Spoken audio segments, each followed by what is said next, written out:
समय बर्बाद मत करो। आज अगर तुम हमें नहीं बताते हो तो यह साबित हो जाएगा कि तुम एक भिन्न हेवन सीजर हो। भीड़ में एक लाइफ स्टार विशेषज्ञ चिल्लाया, मूर्खों का एक झुंड। क्या तुम बस मेरे ड्रैगन ब्लड सैन्य दल के रहस्य के लिए लालची नहीं हो? ठीक है, तो आज मैं तुम्हारी कुत्तों जैसी आंखें खोलता हूं। ध्यान से देखो। राघव ने ताली बजाई और एक्सुएंशन दाओ सेक्ट के 20 से अधिक शिष्य बाहर निकल आए। वे युवा थे, केवल 16 या 17 साल के, लेकिन उनके वस्त्र एक शिष्य के वस्त्र नहीं थे।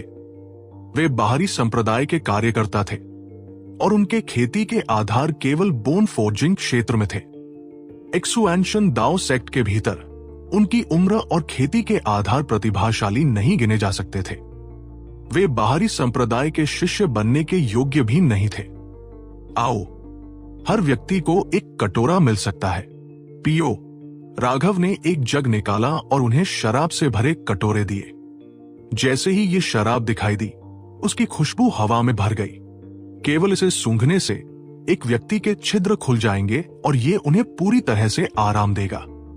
इन लाइफ स्टार विशेषज्ञों के दिल कांप उठे। ये शराब निश्चित रूप से कुछ ऐसा था जिसे केवल वाइन गॉड पैलेस ही बना सकता था।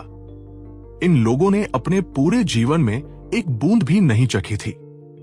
वे शिष्य पूजा के साथ राघव को देखते थे। वह पूरे एक्सुएंशन दाओ सेक्ट का आदर्श था और उसके इतने करीब होने से ही वे कांप रहे थे। उन्होंने तुरंत अपने कटोरे पी लिए। भले ही ये कटोरा जहर से भरा होता, फिर भी उन्होंने इसे बिना किसी हिचकिचाहट के पी लिया होता। सभी कार्यकर्ता अचानक चमकने लगे। आकाश और पृथ्वी गड़गड़ाए क्योंकि आसमानी शक्ति उनके चारों ओर इकट्ठा हो गई। जैसे ही वे आसमानी शक्तियों में स्नान कर रहे थे, वे धीरे धीरे रून्स को संघनित करने लगे। क्या? इस दृश्य ने सबको चौंका दिया। ये कार्यकर्ता सामान्य कृषकों से ज्यादा कुछ नहीं थे, लेकिन अब उन्होंने आसमानी रून्स को संघनित कर लिया था। अचानक इन शिष्यों के पीछे रून्स का एक समुद्र दिखाई दिया। वह सेलेस्टियल्स के लिए अद्वितीय आसमानी शक्तियों की विशिष्ट पुकार थी। यह दृश्य बिल्कुल चौंकाने वाला था। उन्होंने ऐसी चीज कभी नहीं देखी थी। यह ज्ञात होना चाहिए कि सेलेस्टियल्स आकाश के पसंदीदा थे और उनकी संख्या दुनिया के ऊर्जा प्रवाह द्वारा तय की जाती थी। वे कृत्रिम शक्ति से नहीं बनाए गए थे। इसीलिए ड्रैगन ब्लड सैन्य दल के उदय ने इन संप्रदायों को चिंतित कर दिया था। क्या वे रैंक 2 सेलेस्टियल्स बन गए हैं? यहां तक कि इस व्यक्ति की आवाज भी कांप रही थी, क्योंकि अब इन कार्यकर्ताओं के पीछे 2 तरह के रून्स दिखाई दिए थे और उनकी आसमानी शक्ति एक बार फिर मजबूत हो गई। हर कोई दंग रह गया। एक रैंक 1 सेलेस्टियल के लिए रैंक 2 सेलेस्टियल बनने का मौका होता था, लेकिन वह मौका बहुत कम होता था। लेकिन अब 20 से अधिक कार्यकर्ता एक ही समय में रैंक 2 सेलेस्टियल्स बन गए थे। बस इसी क्षण इन शिष्यों के पीछे एक तीसरी तरह का रून दिखाई दिया। उनकी आसमानी शक्ति एक बार फिर मजबूत हो गई, क्योंकि वे रैंक 3 सेलेस्टियल्स बन गए थे। ये कार्यकर्ता हक्के बक्के रह गए। वे वहां मूर्तियों की तरह खड़े थे, हिलने की हिम्मत नहीं कर रहे थे। हर कोई पूरी तरह से चुप था। इसने इस दुनिया के बारे में उनकी समझ को पूरी तरह से उलट दिया। उन्होंने अपनी आंखों के सामने सामान्य कृषकों से रैंक 3 सेलेस्टियल्स तक जाने वाले कार्यकर्ताओं के एक समूह को देखा था। अब तुम रैंक 3 सेलेस्टियल्स हो, लेकिन यह तुम्हारा अंतिम लक्ष्य नहीं है। ड्रैगन ब्लड सैन्य दल कभी तुम्हारे जैसा था और अपनी वर्तमान उपलब्धियों के लिए सभी ने ये शराब पी थी। इसीलिए वे तुम्हारा भविष्य है। आज तुम भाग्यशाली थे। मैंने अपनी शेष हेवनली दाओ वाइन तुम्हें दे दी। अब इस दुनिया में कोई हेवनली दाओ वाइन नहीं है, राघव ने कहा। उसके हाथ में शराब का जग टुकड़ों में टूट गया। जग पूरी तरह से खाली था। बहुत बहुत धन्यवाद वरिष्ठ प्रशिक्षु भाई राघव। हम तुम्हारे एहसान को कभी नहीं भूलेंगे। वे कार्यकर्ता तुरंत जमीन पर घुटने टेक दिए। उनके चेहरे पर आंसू बह रहे थे। यह भाग्य इतना अचानक आया था कि वे इस पर विश्वास भी नहीं कर पा रहे थे। ठीक है, तुम अब जा सकते हो। आज से शुरू करके तुम अब कार्यकर्ता नहीं हो, बल्कि आंतरिक संप्रदाय के शिष्य हो। बधाई हो। राघव मुस्कुराया और उन शिष्यों को दूर भेज दिया, जग के टुकड़ों को निर्जीव रूप से घूर रहे लोगों की ओर। उसने कहा, यह शराब कुछ ऐसा था जिसे वाइन गॉड पैलेस के मुख्य पुजारी ने मुझे दिया था। उन्होंने मुझे बताया कि यह वाइन गॉड का सबसे प्राचीन उत्तराधिकार है, वाइन गॉड का आशीर्वाद। लेकिन तुम मुझे हेवन सीजर के रूप में लगातार फंसाने के लिए इतने बेशर्म थे। अब जब सच्चाई सामने आ गई है, तो क्या तुम्हारे पास कहने के लिए कुछ बचा है? ये शराब कुछ ऐसी थी जिसमें उसने कुचले हुए रैंक 1, रैंक 2, रैंक 3, रैंक 4 और रैंक 5 हेवनली दाव फ्रूट्स मिलाए थे। इसने इन शिष्यों को तुरंत रैंक 3 सेलेस्टियल्स बनने की अनुमति दी थी, लेकिन इतनी ज्यादा ऊर्जा को एक बार में पचाया नहीं जा सकता था। इससे उनकी नींव पूरी तरह से बर्बाद हो जाएगी और हेवनली दाव फ्रूट्स भी बर्बाद हो जाएंगे। इसलिए उसने उन्हें अभी के लिए केवल रैंक 3 सेलेस्टियल्स बनने की अनुमति दी। मैं तुम पर विश्वास नहीं करता। यह निश्चित रूप से तुम्हारे द्वारा बनाया गया झूठ है। एक विशेषज्ञ ने अचानक एक अनिच्छुक दहाड़ लगाई। यह नतीजा कुछ ऐसा था जिसे बहुत से लोग स्वीकार नहीं कर पाए। इन शिष्यों को एक ही बार में रैंक 3 सेलेस्टियल्स बनते देखकर उनकी आंखें लाल हो गई। लेकिन यह शराब वाइन गॉड पैलेस से आई थी और राघव ने कहा था कि यह वाइन गॉड का एक अनमोल अवशेष था और दुनिया में बचा हुआ आखिरी हिस्सा था। उसने वास्तव में ऐसी चीज को मजदूरों पर बर्बाद कर दिया था। हर कोई जानता था कि राघव हेवन सीजर नहीं था। उन्होंने सिर्फ अपने फायदे के लिए ऐसा कहा था। इस तरह वे न केवल पिल वैली की चापलूसी कर सकते थे, बल्कि वे एक्सपेंशन दाओ सेक्ट को ऊपर उठने से भी रोक सकते थे। इसके अलावा उन्होंने इस राज को जानने की भी उम्मीद की थी। लेकिन अब जब यह राज सार्वजनिक हो गया, तो इससे उन्हें जरा भी फायदा नहीं हुआ और भविष्य में उनके पास एक्सपेंशन दाओ सेक्ट को निशाना बनाने का कोई बहाना नहीं होगा। क्या तुम मूर्ख हो? यह शराब वाइन गॉड पैलेस से आई है। इसे गलत कैसे ठहराया जा सकता है? देवदत्त ने मुस्कुराते हुए कहा। अब देवदत्त को एहसास हुआ कि हाई प्रीस्ट ने उसे राघव के लिए गवाही देने के लिए कहकर क्या मतलब निकाला था।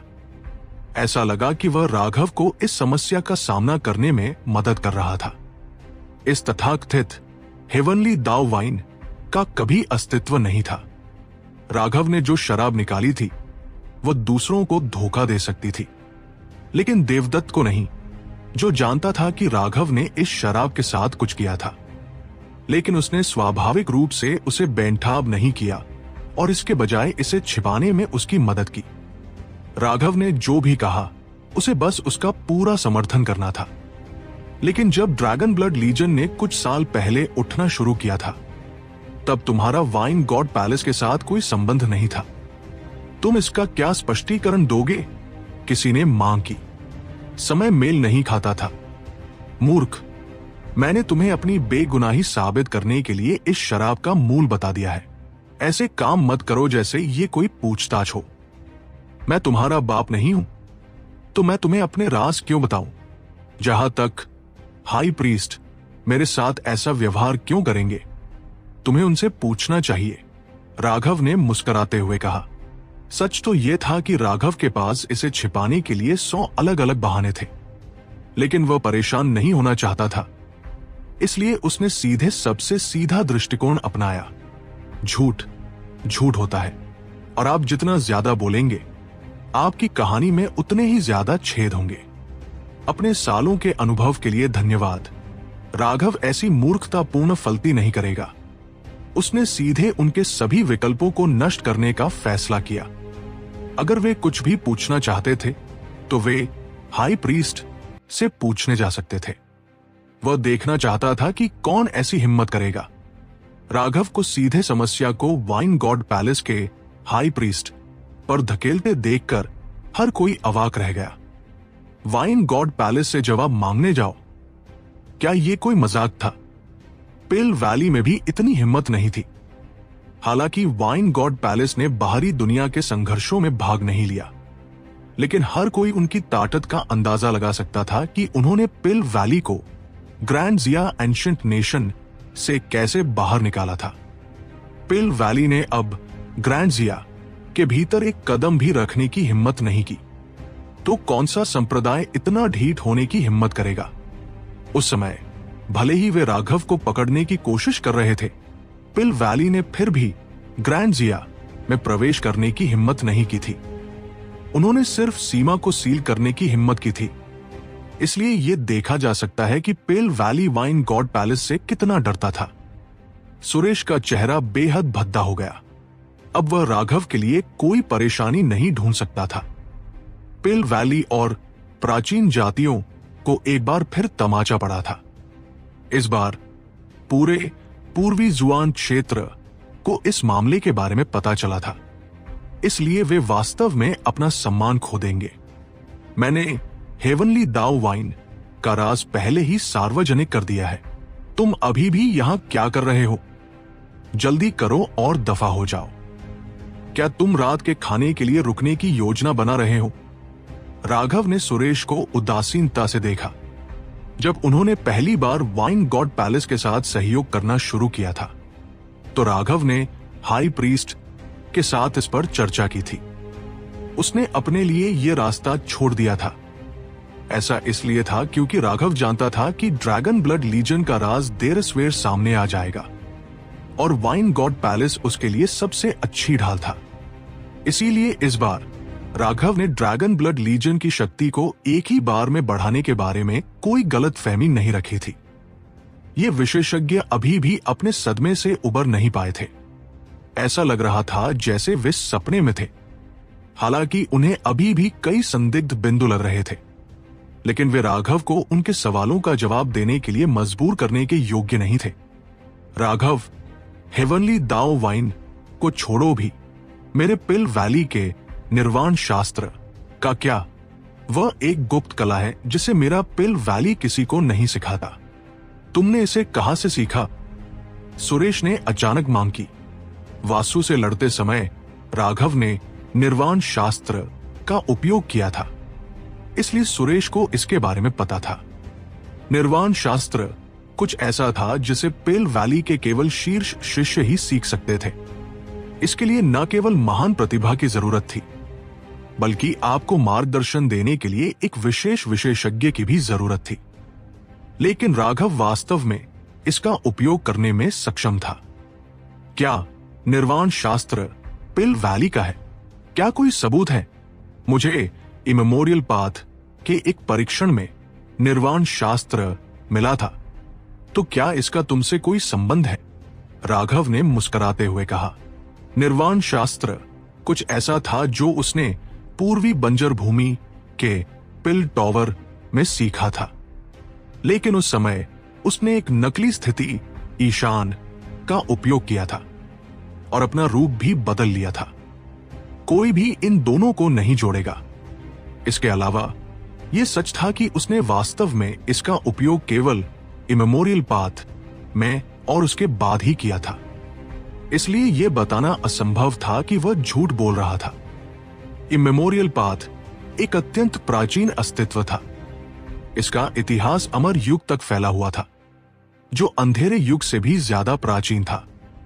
इसके बारे में निश्चित रूप से कुछ भी कहना असंभव था। इसलिए उसके लिए निर्वाण शास्त्र को अंदर सीखना संभव था। मुझे तुम पर विश्वास नहीं है। बताओ, तुमने इसे किस परीक्षण से प्राप्त किया और कैसे? यह मत सोचना कि मुझे चकमा देना इतना आसान है, सुरेश ने मुस्कुराते हुए कहा। मूर्ख, यह मेरा व्यक्तिगत राज है। तुम मेरे बेटे नहीं हो, तो मैं तुम्हें क्यों बताऊं? तुम्हें सिर्फ ये बताना कि मुझे ये इमेमोरियल पाथ में मिला था, पहले से ही तुम्हें सम्मान दे रहा है। लेकिन हमेशा की तरह मैं तुम्हें 1 इंच देता हूं और तुम 1 गज लेते हो। तुम वास्तव में मौत को दावत दे रहे हो। मैं तुम्हारे किसी भी सवाल का जवाब नहीं दूंगा। मेरे पास तुम्हारे लिए सिर्फ एक वाक्यांश बचा है, लड़ो या दफा हो जाओ। राघव परेशान नहीं हो सकता था। यह साथी वास्तव में एक मूर्ख था। अब जब उसने उसके हेवन सीजर होने की समस्या को हल कर दिया था, तो पिल वैली ने उसके लिए चीजों को मुश्किल बनाने की कोशिश करने का अधिकार खो दिया था। इसके अलावा उसके पक्ष में हुयू sect, heaven splitting battle sect, heavenly sword gate और वाइन गॉड पैलेस, साथ ही एक्सवेंशन टावर भी था। यहां तक कि अगर राघव सुरेश के चेहरे पर फिर से तमाचा मारता, वो पलटवार करने की हिम्मत नहीं करेगा। लेकिन अब वे बहुत दूर थे और उसके पिछले अनुभव के साथ ये साथी निश्चित रूप से तैयार होगा, इसलिए सफल होने की संभावना बहुत कम थी। अन्यथा राघव ने निश्चित रूप से उसे फिर से थप्पड़ मारा होता। हर कोई चुप था। पिल वैली, प्राचीन जातियों और धार्मिक मार्ग के लोग सभी एक दूसरे को हताशा में देख रहे थे, एक शब्द भी नहीं कह पा रहे थे। उनमें से इतने सारे इतनी दबंग तरीके से आए थे, उन्होंने पूरे पूर्वी जुआन क्षेत्र को हिला दिया था। यह अज्ञात था कि कितनी छोटी शक्तियां यहां की स्थिति पर गुप्त रूप से ध्यान दे रही थी। अब एक्सवेंशन दाओ सेक्ट द्वारा उनके इतने सारे विशेषज्ञों को मारे जाने के बाद वे कुछ भी करने में असमर्थ थे और इसके बजाय उन्हें बुरी तरह से तमाचा मारा गया था। अगर वे ऐसे ही चले गए तो वे हंसी का पात्र बन जाएंगे। धार्मिक मार्ग के लोगों के लिए यह इतना बुरा नहीं था, लेकिन पिल वैली और प्राचीन जातियों का सारा सम्मान चला जाएगा। वे दोनों शक्तियां न्याय ढूंढने आई थी, लेकिन इसके बजाय उन्हें कुत्तों की तरह पहाड़ से भगा दिया गया। हालांकि उनके पास अब राघव को निशाना बनाने का कोई न्याय संगत कारण नहीं था। वे बेबस थे। खांसी, ये मामला वास्तव में सिर्फ एक ठलथमी है। सभी इतना शत्रुतापूर्ण होने की जरूरत नहीं है। इम्तियाज अचानक खांसते हुए बोला, चूंकि ये एक ठलथमी है, हमें क्यों लड़ना चाहिए? आखिरकार एक्सवेंशन दाओ सेक्ट ने वास्तव में गलत तरीके से काम किया। राघव के चेहरे पर एक अजीब मुस्कान आई और उसने कुछ नहीं कहा। उसने बस इम्तियाज को देखा, उसे जारी रखने की अनुमति दी। वह देखना चाहता था कि वो किस तरह की बकवास करने वाला था।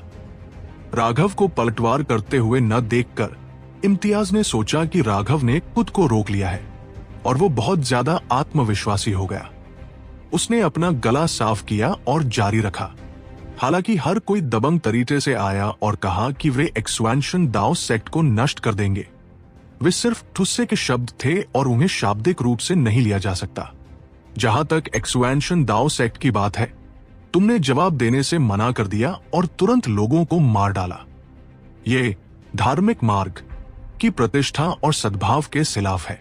हालांकि अब यह ज्यादातर पुष्टि हो गई है कि राघव हेवन सीजर नहीं है। उसे अपने राज पहले ही घोषित कर देने चाहिए थे। ऐसा नहीं है कि उसके राज ऐसी चीजें थी जो दिन की रोशनी नहीं देख सकती थी। इम्तियाज ने अंत में अफसोस के साथ सिर हिलाया। राजों को सार्वजनिक करना होगा, अगर नहीं तो दूसरों के लिए तुम्हें मारना सही था। राघव ने अंदर ही अंदर कोसा, लेकिन उसने फिर भी कुछ नहीं कहा। अब यह देखने का समय नहीं है कि कौन सही था और कौन गलत। यह सब सिर्फ एक गलतफहमी थी। हालांकि इस गलतफहमी के कारण प्राचीन जातियों, पिल वैली और धार्मिक मार्ग को कई विशेषज्ञ खोने पड़े। आखिरकार किसी को तो फर्ज चुकाना होगा। इसके अलावा चाहे तुम इसे जैसे भी कहो, इन मामलों के लिए एक्सवेंशन दाओ सेक्ट की कुछ जिम्मेदारी है। इसलिए मैं मामलों में मध्यस्थता करने के लिए मार्शल हेवन अलायंस का प्रतिनिधित्व करूंगा।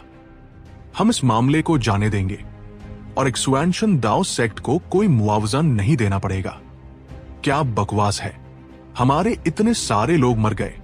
अगर वे मुआवजा नहीं देंगे तो कौन देगा? प्राचीन जातियों के एक विशेषज्ञ ने दहाड़ लगाई। दूसरी ओर सुरेश भावहीन था और बस शांति से सुन रहा था। मुझे सत्म करने दो।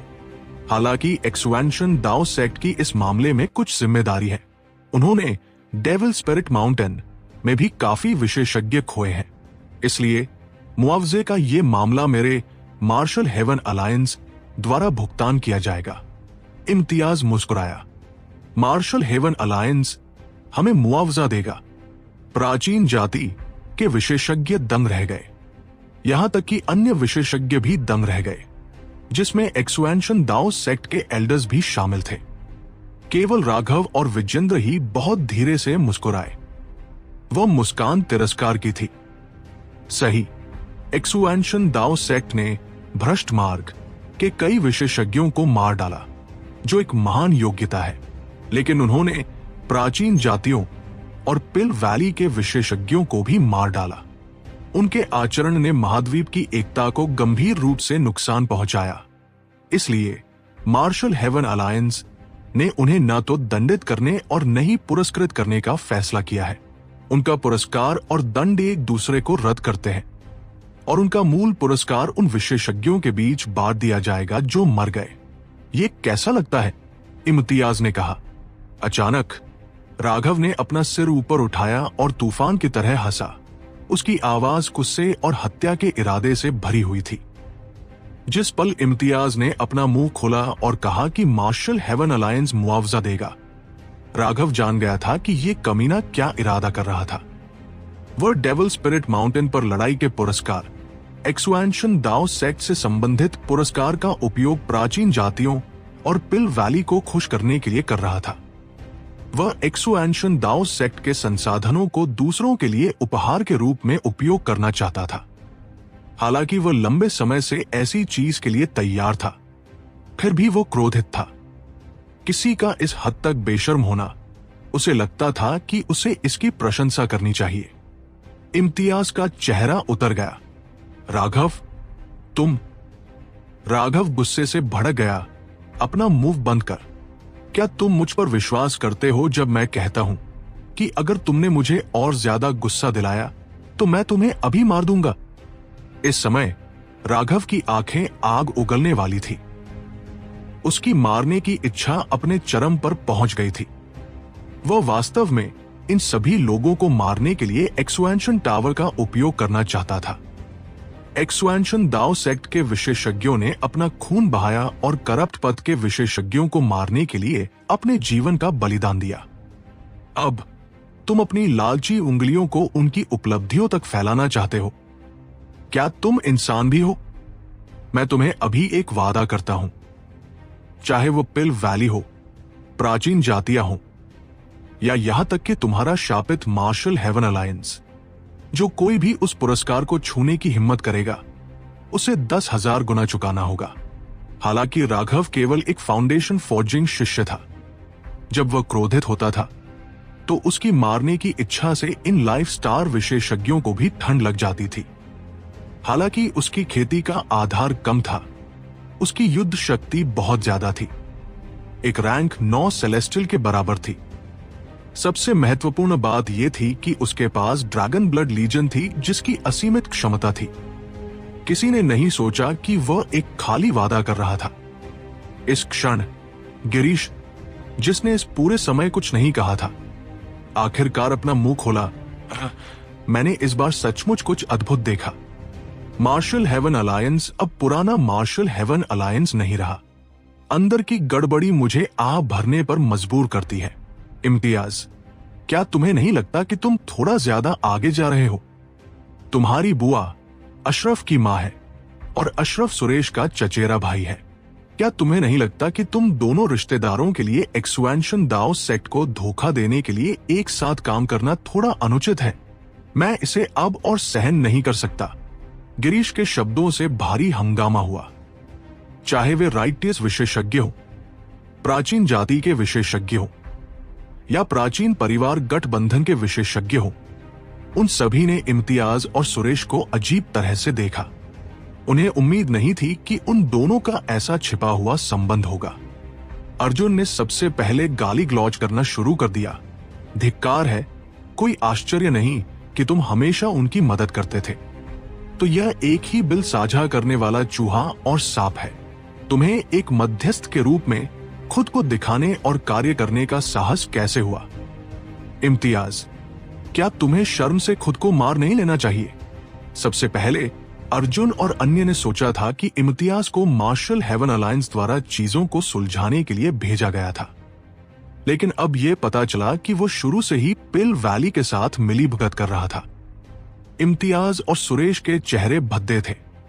उन्हें उम्मीद नहीं थी कि गिरीश को ऐसा रहस्य पता था। यह जानना जरूरी था कि उनके परिवारों के भीतर भी केवल बहुत कम लोग ही इस रहस्य को जानते थे। इम्तियाज ने गुस्से से कहा, बिल्कुल बकवास। इम्तियाज, क्या तुम एक व्यवसायी के रूप में मेरी विश्वसनीयता पर सवाल उठा रहे हो? ठीक है, तो मैं साबित करूंगा कि एक व्यवसायी के रूप में मैं कभी बकवास नहीं करता। चलो तुम्हारे इम्तियाज के परिवार के इतिहास से शुरू करते हैं। यह सब तब शुरू हुआ जब सनी को पिल वैली के एक शिष्य के रूप में लिया गया। सनी का नाम सुनकर इम्तियाज का चेहरा एक बार फिर बदल गया। उसे उम्मीद नहीं थी कि हुयू सेक्ट को उसके इम्तियाज के परिवार के मामलों के बारे में इतनी स्पष्ट रूप से पता था।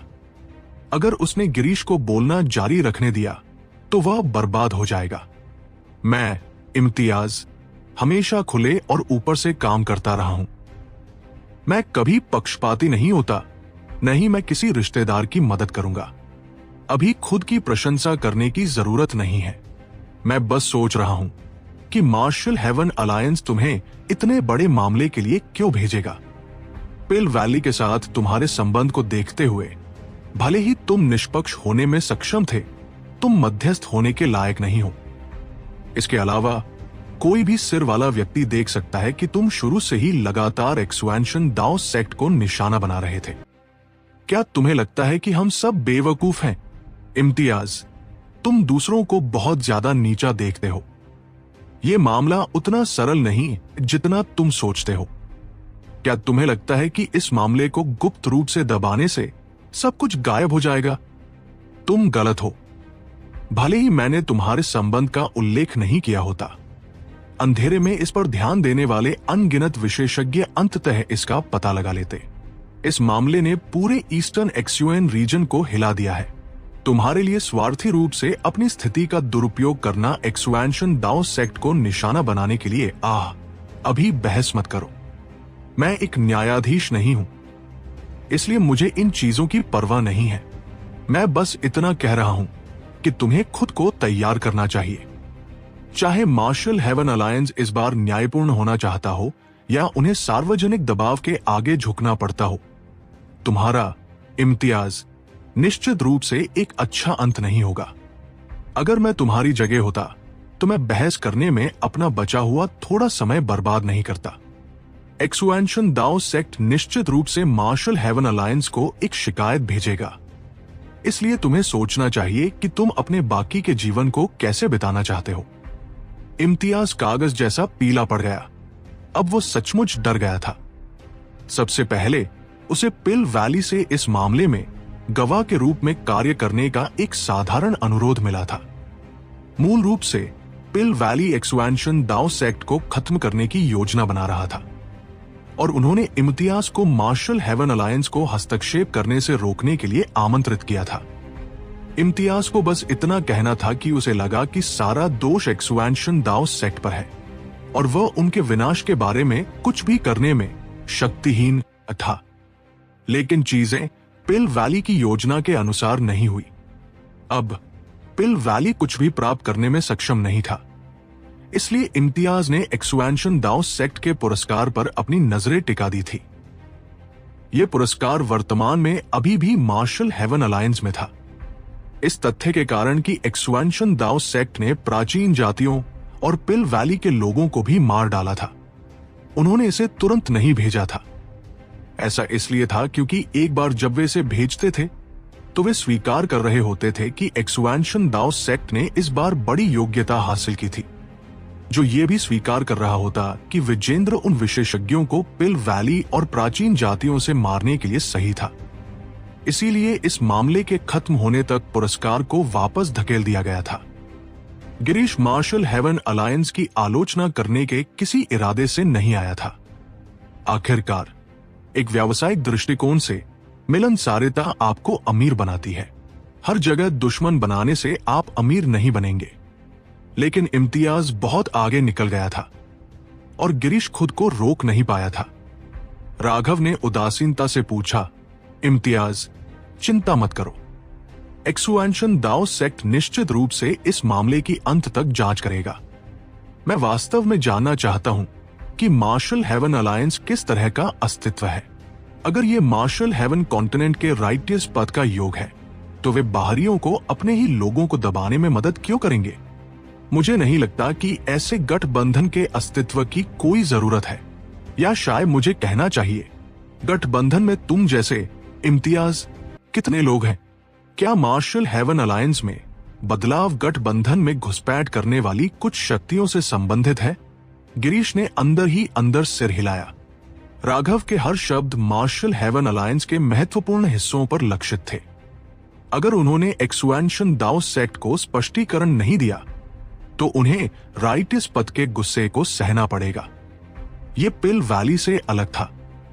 मार्शल हेवन अलायंस राइटियस पद द्वारा चुना गया एक अस्तित्व था। ये केवल करप्ट पद के खिलाफ राइटियस पद की शक्तियों को एकजुट करने के लिए मौजूद था। मार्शल हेवन अलायंस का ऑपरेशन शुल्क प्रत्येक राइटियस संप्रदाय के करों द्वारा चुकाया जाता था, और इसलिए ये वही संप्रदाय थे जिन पर मार्शल हेवन अलायंस निर्भर था।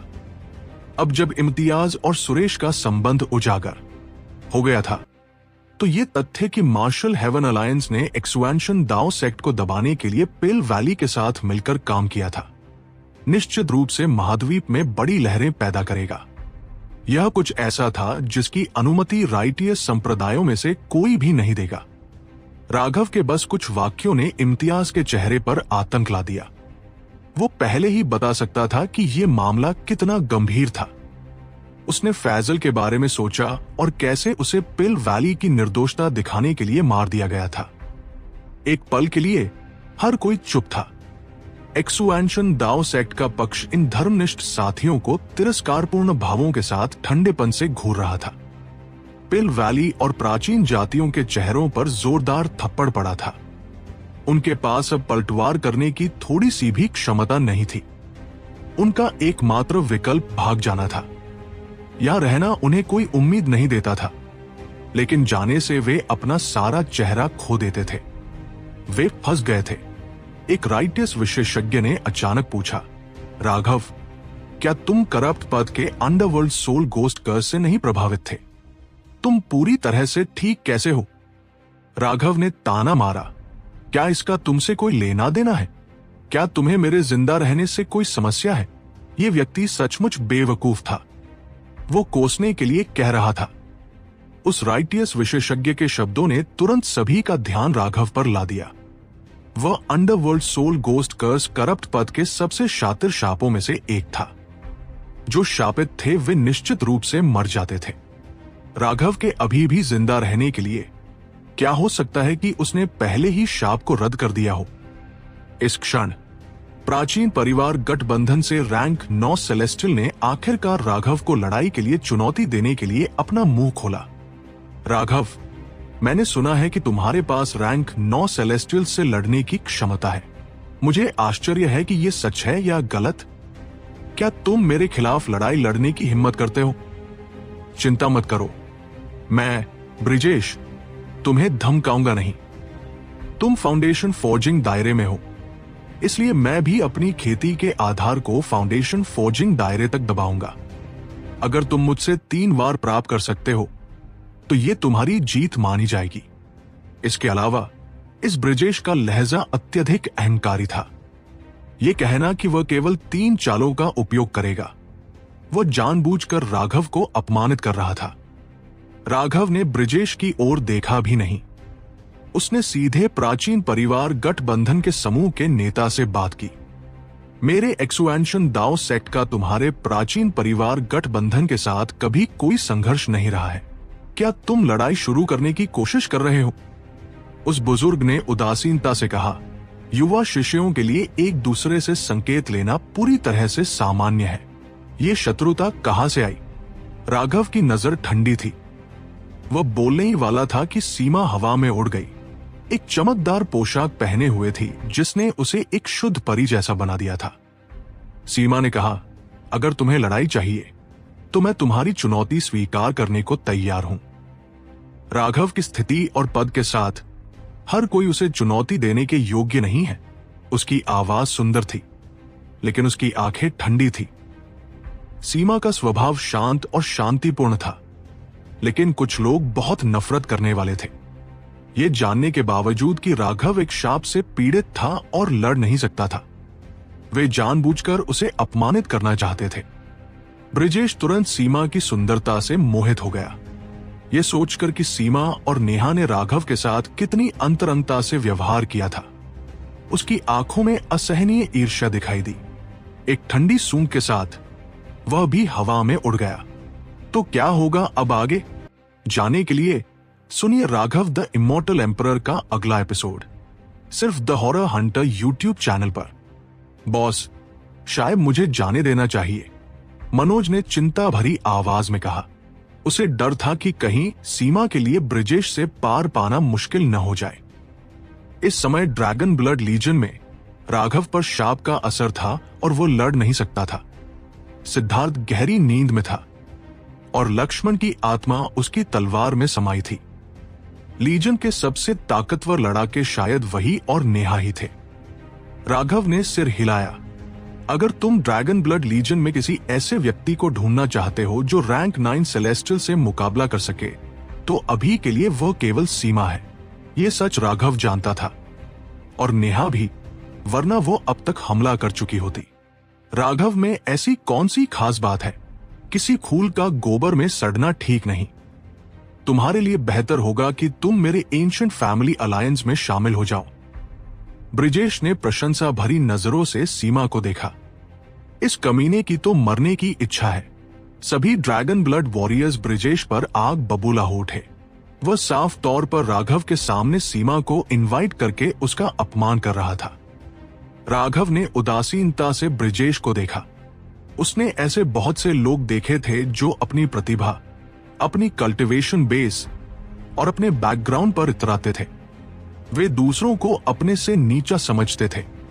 ईस्टर्न वेस्टलैंड से सेंट्रल प्लेन्स तक राघव को यह भी याद नहीं था कि उसने ऐसे कितने लोगों को मौत के घाट उतारा है। अब तो वो इन सबसे नम हो चुका था। सीमा ने सिर हिलाया और एक आह भरी, मैं किसी को मारना नहीं चाहती थी, पर तुम्हें इतना नफरत के काबिल क्यों होना पड़ा? और तुम बहुत कपटी भी हो। ये जानते हुए भी कि राघव शाप के अधीन है और लड़ नहीं सकता, और उसकी कल्टीवेशन बेस अभी भी फाउंडेशन फोर्जिंग रियल्म पर है, तुम लगातार उसका अपमान करने की कोशिश कर रहे हो। अगर राघव शापित ना होता और उसकी cultivation base Z core realm पर होती, तो तुम उसके जूते उठाने के लायक भी नहीं होते। तुम्हारा ये इतराना मुझे गुस्सा दिला रहा है, इसलिए तुम्हें सावधान रहना चाहिए। जब मैं हमला करूंगी तो वो तुम्हारे साथ स्पारिंग नहीं, बल्कि तुम्हारी जान लेने के लिए होगा। सीमा की आवाज सबके कानों में साफ गूंजी। उसकी आवाज भले ही किसी स्वर्गीय संगीत जैसी थी, लेकिन हर कोई उसके भीतर के गुस्से और जानलेवा इरादे को महसूस कर सकता था। मेरी जान लोगी? हाँ, कितना बड़ा मजाक है। क्या तुम दाव लगाना चाहती हो? अगर तुम हार गई तो मेरी दाव कंपेनियन बन जाओगी, ब्रिजेश ने तिरस्कार से कहा। बस। सीमा ने एक हैंड सील बनाया और उसके पीछे 8 रंगों के रून्स दिखाई दिए। अचानक उसकी सोल एनर्जी फट पड़ी। जब सीमा ने एक रैंक 8 सेलेस्टियल का मैनिफेस्टेशन बुलाया, तो सभी लाइफ स्टार एक्सपर्ट्स के चेहरे के भाव बदल गए। उन्हें भी लगा कि उनकी आत्माएं कांप रही हैं। इसका मतलब था कि सीमा की स्पिरिचुअल स्ट्रेंथ इतनी जबरदस्त थी कि वह उन्हें भी खतरा पहुंचा सकती थी। यह जानना जरूरी था कि यह केवल उसकी आभा का प्रदर्शन था, न कि उन पर किया गया हमला। इससे पता चलता था कि सीमा की सोल एनर्जी एक बेहद भयानक स्तर तक कंडेंस हो चुकी थी। जैसे ही सीमा ने अपना क्राई ऑफ द हेवनली दाउस बुलाया, उसके पीछे एक विशाल आकृति प्रकट हुई। ये ह्यूमनॉइड थी, 30 मीटर ऊंची, जिसके एक हाथ में तलवार थी और पीठ पर पंखों का एक जोड़ा। इसने तुरंत अपनी तलवार ब्रिजेश पर चलाई। हम्फ, एक छोटी सी रैंक 8 सेलेस्टियल मुझे चुनौती देने की हिम्मत करती है। ब्रिजेश ने एक ढीला ढाला पंच मारा और अपना मैनिफेस्टेशन भी नहीं बुलाया। उसकी उंगली पर एक बैंगनी रंग की अंगूठी थी, जो एक शक्तिशाली सोल आइटम थी। इसने बैंगनी रोशनी छोड़ी, जिसने उसकी मुट्ठी को चारों ओर से लपेट लिया। बूम! तलवार को ब्रिजेश ने आसानी से रोक दिया, लेकिन अचानक उसके चेहरे का भाव बदल गया, क्योंकि उसकी सोल आइटम वास्तव में सीमा के स्पिरिचुअल अटैक को पूरी तरह से अब्सॉर्ब नहीं कर पाई थी। उसे तुरंत ऐसा महसूस हुआ जैसे लाखों सुइयां उसके दिमाग में चुभ रही हों, और वो लगभग चीख पड़ा। वो मायावी आकृति ने एक बार फिर अपनी तलवार चलाई। उसकी चालें फुर्तीली और तेज थी, मानो वो स्वॉर्ड दाव के किसी माहिर से आई हो जो लगातार वार कर रहा हो। 9 flowers manifest the heavenly daos. Brijesh ने तुरंत एक सेलेस्टियल का पीक मैनिफेस्टेशन बुलाया। धरती और आसमान कांप उठे, क्योंकि दुनिया की सारी हेवनली दाव एनर्जी छीन ली गई। वहां मौजूद सभी विशेषज्ञों ने महसूस किया कि हेवनली दाव एनर्जी की मात्रा जिसे वे उपयोग कर सकते थे, तेजी से गिर गई थी। यह रैंक 9 सेलेस्टियल्स का सबसे दबंग पहलू था। जब तक वे अपना मैनिफेस्टेशन बुलाते थे, वे बाकी सभी सेलेस्टियल्स को दबाने में सक्षम होते थे। ब्रिजेश ने एक बार फिर मुट्ठी चलाई, और इस बार उसके चारों ओर अनगिनत हेवनली दाव रून्स लिपटे हुए थे। इस भयानक हेवनली दाव एनर्जी के सामने सीमा द्वारा बुलाई गई मायावी आकृति तुरंत बिखर गई। लेकिन जैसे ही ऐसा हुआ, उन्हें लगा कि कुछ गड़बड़ है। आसमान अचानक इतना अंधेरा क्यों हो गया था? वो क्या है? बस उसी पल उन्हें एहसास हुआ कि आसमान में एक विशाल आकृति प्रकट हुई है। एक पंजा नीचे की ओर जोर से टकराया। उसकी गति इतनी तेज थी कि अंतरिक्ष गड़गड़ा उठा। उससे एक कान फाड़ने वाली आवाज आई, बूम। यह इतनी तेजी से हुआ कि ब्रिजेश को हथियार इस्तेमाल करने का समय भी नहीं मिला। वो केवल हड़बड़ी में एक हैंड सील बना सका और अपने सामने 9 रंगों वाली रनिक बैरियर को सघन किया। वो रनिक बैरियर बहुत कठोर थी, क्योंकि ये एक रैंक 9 सेलेस्टियल की खास डिफेंसिव कलाओं में से एक थी। लेकिन पंजे ने अचानक अजीब फ्लक्चुएशंस जारी किए और ढाल तुरंत भेद दी गई। पंजा बिना रुके ब्रिजेश की ओर बढ़ता रहा। क्या? अब ब्रिजेश सचमुच सदमे में था। उसने कभी उम्मीद नहीं की थी कि उसकी सबसे शक्तिशाली डिफेंसिव चालों में से एक इतनी आसानी से टूट जाएगी। उसका शरीर अचानक चमकने लगा। उसने पंच मारा, एक विशाल फिस्ट इमेज जारी की और साथ ही पीछे की ओर उड़ा। वो फिस्ट इमेज पंजे से टूट गई और फिर वो पंजा ब्रिजेश के शरीर पर जा लगा। उसे तुरंत खून की उल्टी हुई। वहां मौजूद हर कोई इस अचानक हुए बदलाव से हैरान था। इससे पहले कि वे समझ पाते कि क्या हो रहा है, ब्रिजेश घायल हो चुका था। उसे अभी अभी फेंका गया था कि तभी अंतरिक्ष हिल उठा। एक विशाल चोंच ने ब्रिजेश को निगल लिया। हे भगवान, ये तो आसमान का पीछा करने वाला, स्वर्ग निगलने वाला स्पैरो है। सीमा क्लाउड के सिर पर खड़ी थी। उसके पंख फैले हुए थे और अनगिनत रून्स उनके चारों ओर घूम रहे थे। वो अचानक हवा में ऊपर की ओर तेजी से गई। उसने अपना मुंह खोला और एक बड़ा मिट्टी का बर्तन उसमें से बाहर थूका गया। वो बर्तन देखने में साधारण लग रहा था, फिर भी उसने एक भयानक प्रेशर जारी किया। यह वास्तव में एक एंसेस्ट्रल आइटम था। बर्तन सिकुड़ गया और उसमें से एक आकृति बाहर निकली। यह ब्रिजेश था, लेकिन अब वो डिशेवल था और चोटों से ढका हुआ था। खून ने उसके कपड़ों को रंग दिया था। ऐसा लग रहा था जैसे उसे लाखों ब्लेड से काटा गया हो। अब ब्रिजेश में उसका पुराना अहंकार नहीं रहा। इसके बजाय उसकी आंखों में डर था। जब वह क्लाउड के पेट में निगल लिया गया था, तो वो एक अजीब सी जगह में प्रवेश कर गया था और उसके भीतर अनगिनत अदृश्य धागे लगातार जगह को काट रहे थे। वह इन धागों से लगभग धूल में बदलने वाला था। कुछ देर संघर्ष करने के बाद उसे अचानक एहसास हुआ कि वह इस शक्ति के आगे बेबस है और वो घावों से ढक गया। अगर उसके पास एक एंसेस्ट्रल आइटम न होता, तो वह निश्चित रूप से क्लाउड के पेट में मर चुका होता। अब जब वह मौत से बच निकला था, तो वह ठंडे पसीने से भीग गया। आत्मिक जाल सभी जीवन को फंसाता है। वो अभी अभी बचा ही था कि दुनिया हिल उठी। एक अदृश्य स्पिरिचुअल नेट ने उसके चारों ओर की हवा को ढक लिया। उसे तुरंत लगा जैसे उसका शरीर स्पिरिचुअल स्ट्रेंथ से बंध गया हो। और वो हिलने में असमर्थ हो गया। मीरियड स्पिरिट डायग्राम प्राप्त करने के बाद सीमा केवल उसकी शक्ति के एक हिस्से को ही एक्टिवेट कर पाई थी और उसकी विरासत का एक छोटा सा हिस्सा ही प्राप्त कर पाई थी। लेकिन इसने फिर भी उसकी शक्ति को एक भयानक मात्रा में बढ़ा दिया था। जहां तक क्लाउड की बात है, मीरियड स्पिरिट डायग्राम में प्रवेश करने के बाद उसने अपने पूर्वज की पूरी विरासत प्राप्त कर ली थी और अब वो पुराना क्लाउड नहीं रहा था। उसके पंखों पर अनगिनत रून्स जगमगा उठे और क्लाउड दो हिस्सों में बंटता हुआ प्रतीत हुआ।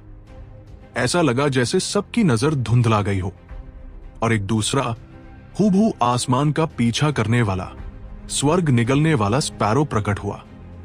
वह दूसरा आसमान का पीछा करने वाला स्वर्ग निगलने वाला स्पैरो ब्रिजेश की ओर तेजी से बढ़ा। ब्रिजेश ने जल्दबाजी में अपनी एंसेस्ट्रल आइटम को रोकने के लिए उपयोग करने की कोशिश की, लेकिन उसे एहसास हुआ कि सीमा की सोल आर्ट से उसकी स्पिरिचुअल स्ट्रेंथ बहुत ज्यादा रिस्ट्रिक्टेड हो गई थी और उसकी गति आधी हो गई थी। मिट्टी का बर्तन किसी तरह उसके सामने प्रकट हो पाया था, लेकिन इससे पहले कि वह उसकी कोई भी शक्ति एक्टिवेट कर पाता, क्लाउड का हमला उस पर हुआ। बूम! अंतरिक्ष कांप उठा। दूसरा आसमान का पीछा करने वाला स्वर्ग निगलने वाला स्पैरो गायब हो गया, जबकि ब्रिजेश और उसका मिट्टी का बर्तन दूर जा गिरे। ब्रिजेश जमीन पर जोर से गिरा और एक्सपेंशन प्लाजा से भी बाहर तक घिसटता चला गया। तर्क के अनुसार इतने बड़े प्रभाव से जमीन में एक गड्ढा जरूर हो जाना चाहिए था, लेकिन जैसे ही ब्रिजेश जमीन से टकराने वाला था, एक्सपेंशन टावर चमक उठी थी और ईंटों पर एक सुनहरी रोशनी दिखाई दी थी। जमीन तो ठीक थी, लेकिन ब्रिजेश ने जोरदार तरीके से खून की उल्टी की। उसे यह भी पता नहीं था कि उसकी कितनी हड्डियां टूटी हैं। हर कोई हैरान था। एक रैंक 9 सेलेस्टियल को इतनी एकतरफा तरीके से पीटा जा रहा था। आसमान अचानक फीका पड़ गया और सीमा क्लाउड के सिर पर खड़ी होकर धीरे धीरे नीचे उतरी। क्लाउड का विशाल शरीर इंद्रधनुषी रोशनी से चमक रहा था, जिससे वो किसी इंद्रधनुषी तारों वाले आकाश जैसा लग रहा था। नीच, बाहरी शक्ति का उपयोग करना और कितना ढीठ जानवर।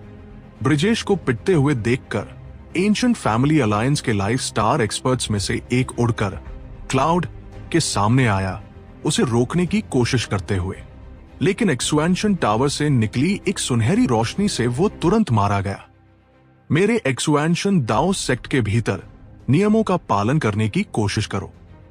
अगर तुम मरना चाहते हो तो बस सीधे कह दो और मैं तुम्हारी मदद करूंगा, राघव ने घोषणा की। क्लाउड की शक्ति ने राघव को भी चौंका दिया था। इस समय यह वास्तव में भयानक था। क्लाउड के सिर पर सीमा ने अपनी स्पिरिचुअल स्ट्रेंथ से ब्रिजेश को पूरी तरह से बांध लिया था। अचानक क्लाउड जमीन की ओर नीचे की ओर झपटा।